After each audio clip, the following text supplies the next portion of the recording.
UFC 326 crackled with an almost tangible anticipation, a palpable hum of expectation that vibrated through the arena. The marquee matchup promised an unforgettable spectacle. Max Holloway, the venerated blessed legend, a fighter whose very name conjured images of relentless pressure and an almost mythical granite chin, was set to face Charles Oliveira, a former champion whose path back to dominance had been a winding, arduous one. The world, it seemed, braced itself for an absolute war, a clash of titans where neither man was expected to yield an inch. Holloway's reputation preceded him like a thunderclap. He was the embodiment of overwhelming volume, a fighter whose unyielding forward movement systematically broke opponents, piece by agonizing piece. His prior victories painted a clear picture. Few had ever managed to truly control him. Fewer still had escaped his relentless onslaught without bearing the indelible marks of his mastery. He wasn't just a striker. He was a human wave, drowning adversaries in a sea of punches, never taking a step back, always pushing forward. The narrative was simple. Max Holloway dictated the terms of engagement, always. Then there was Charles Oliveira, a man whose journey was etched with the scars of adversity. His incredible jiu-jitsu was legendary, a predatory art perfected over years, but his striking defense, and at times, his mental fortitude in stand-up exchanges against elite strikers, had often been questioned. He was a former champion, yes, but a champion who had faced setbacks, a fighter who carried an underdog aura despite his undeniable skill. The world wondered if his evolved striking could truly stand up to the unyielding storm that was Max Holloway. The opening bell shattered the silence, a metallic clang that signaled the beginning of what everyone believed would be a classic Holloway performance. But almost immediately, a different tone began to emerge. Oliveira, surprisingly, moved with a calm, measured approach, his eyes sharp, his movements economical. He wasn't reacting. He was dictating. From the first exchange, Oliveira began to assert a calculated control, a subtle yet profound shift in the fight's rhythm. He wasn't merely countering, he was proactively forcing Holloway to adjust, creating angles and distances that felt alien to the Hawaiian's usual rhythm. Holloway, accustomed to being the aggressor, found himself momentarily searching for his footing, a flicker of surprise crossing his usually impassive face. Oliveira's striking precision was startling. He wasn't just throwing, he was landing, clean shots that visibly impacted Holloway, punches that resonated with an unexpected power. His stand-up game, once perceived as a vulnerability, was now a weapon, sharp and incisive.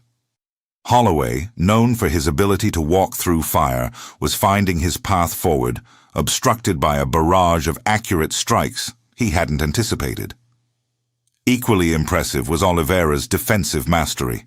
His evasive movements and head slips were subtle, almost imperceptible, yet incredibly effective. Holloway's renowned volume, his bread and butter, found itself glancing off air or impacting gloves, its potency blunted. The subtle changes in Oliveira's defense were profound, transforming him from a fighter who absorbed blows into one who expertly avoided them. A growing discomfort began to etch itself onto Max Holloway's features. This was a fighter, accustomed to imposing his will, to breaking opponents with sheer volume and pressure. Yet, here he was, fighting off his back foot, forced to chase, visibly frustrated by an opponent who seemed to be a step ahead. The subtle signs of his annoyance were clear, a furrowed brow, a slight shake of the head. As the first round concluded, a clear, undeniable shift in momentum had occurred. The audience, initially buzzing with expectation, now murmured with a dawning realization. This was not the fight they had anticipated. A seed of doubt, small yet significant, had been planted. Before we continue, subscribe to the channel and tell us in the comments where you are watching from. Round 2 began, and Oliveira, sensing the shift in the arena's energy, seemed to draw power from it. His momentum, far from waning, only intensified. The confidence that had flickered tentatively in the first round now blazed, illuminating his every movement. His strikes, already crisp, became even more precise, each punch and kick delivered with an almost surgical intent. He was no longer just asserting control. He was systematically dismantling Holloway's legendary offense. Max Holloway's legendary durability, a trait that had seen him through countless wars, was now being tested in a way few could have predicted. He absorbed significant shots, punches that would have sent lesser fighters reeling, but his struggle to mount his signature offense was starkly evident. His usual counters, once so devastatingly effective, were either absent, parried, or simply ineffective against Oliveira's impenetrable defense. It was as if Holloway's most potent weapons had been rendered inert. Oliveira's performance was a masterclass in tactical brilliance. He utilized feints with expert timing, drawing out reactions from Holloway before darting in with devastating combinations. His footwork, agile and intelligent, kept him just out of Holloway's reach, frustrating the Hawaiian's attempts to close the distance and unleash his famed volume. He was not merely fighting Holloway, he was outthinking him, exploiting every subtle opening, every fractional hesitation. The fight had become a chess match, and Oliveira was several moves ahead. Adding another layer to Holloway's predicament was the constant, looming threat of Oliveira's elite grappling. Though the battle largely remained on the feet, the knowledge that Oliveira possessed a submission game capable of ending the fight in an instant kept Holloway hesitant. This underlying threat restricted his offensive output, forcing him to remain cautious, to protect against takedowns that never fully materialized, but whose possibility hung heavy in the air. It was a psychological weapon, as effective as any physical strike. Max, a fighter whose entire career was built on relentless forward pressure and an unyielding will, found himself in an unfamiliar position of desperation. He tried to rally, to ignite the fire that had carried him through so many challenges, but his efforts were consistently met with Oliveira's composed defense, or sharp, punishing counters.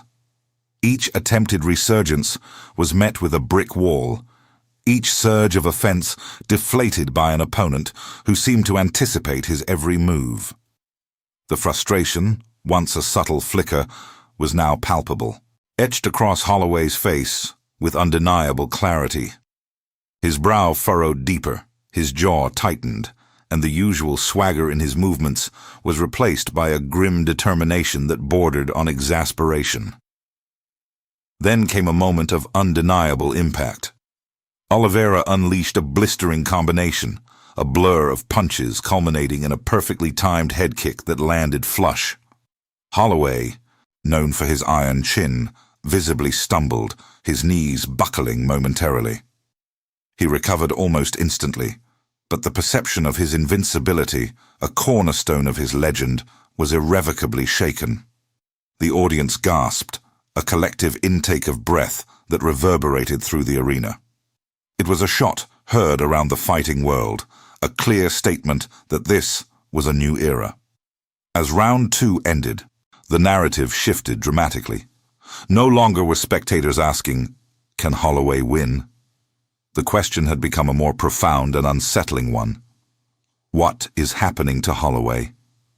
The audience was left wondering how much more the Hawaiian warrior could possibly endure, how many more clean shots he could absorb before his legendary toughness finally gave way. The air was thick with anticipation, tinged with a growing sense of disbelief. In Holloway's corner, the dilemma was stark and pressing. His coaches, usually a picture of calm confidence, grappled with how to adjust.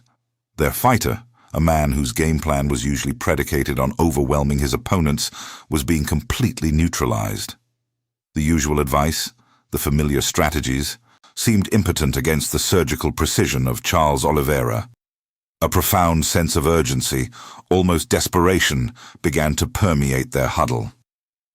Round 3 began, and Charles Oliveira, now fully unleashed, entered the final frame with an unwavering, predatory control.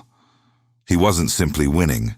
He was orchestrating a complete and utter domination, a performance that transcended mere victory and ventured into the realm of artistry. Every movement was calculated, every strike purposeful, a testament to an evolution years in the making. This round showcased the most complete version of Charles Oliveira the world had ever witnessed. His striking, once a perceived weakness, was now sharp, powerful, and precise. His defense, impenetrable. Even his mental game, often questioned in past high-pressure situations, was ironclad, radiating an unshakable confidence that permeated the octagon. Max Holloway, despite the relentless onslaught, displayed the heart of a true warrior. His legendary toughness, though tested to its absolute limits, remained on full display. He refused to quit, absorbing further punishment, pushing forward when his body screamed for respite, a testament to the indomitable spirit that had defined his career. Yet, even his incredible valor could not stem the tide of Oliveira's surgical dissection. The final bell mercifully sounded, bringing an end to a contest that, while competitive in moments, ultimately underscored a profound shift in the lightweight landscape. The outcome was clear, a unanimous decision for Charles Oliveira, but the impact was far more profound than the scorecards could ever convey. The immediate aftermath was a torrent of raw, unbridled emotion. Charles Oliveira, his face a canvas of exhaustion and elation, dropped to his knees, tears streaming down his face. This wasn't just a win, it was the culmination of a lifetime of struggle, a symphony of resilience played out on the grandest stage. He had overcome adversity, battled doubts, and defied every expectation, his journey a poignant narrative of triumph against all odds.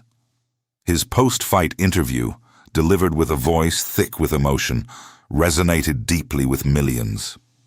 He spoke of his childhood, of being told by doctors that a congenital condition might prevent him from ever playing sports, let alone competing at an elite level. He recounted the pain, the sacrifices, the unwavering belief in himself that propelled him forward. This personal narrative, laid bare for the world to see, added an immense emotional depth to his already incredible victory, transforming it from a mere sporting event into an inspirational saga. This performance sent an unequivocal message to the entire lightweight division. Charles Oliveira was not just back.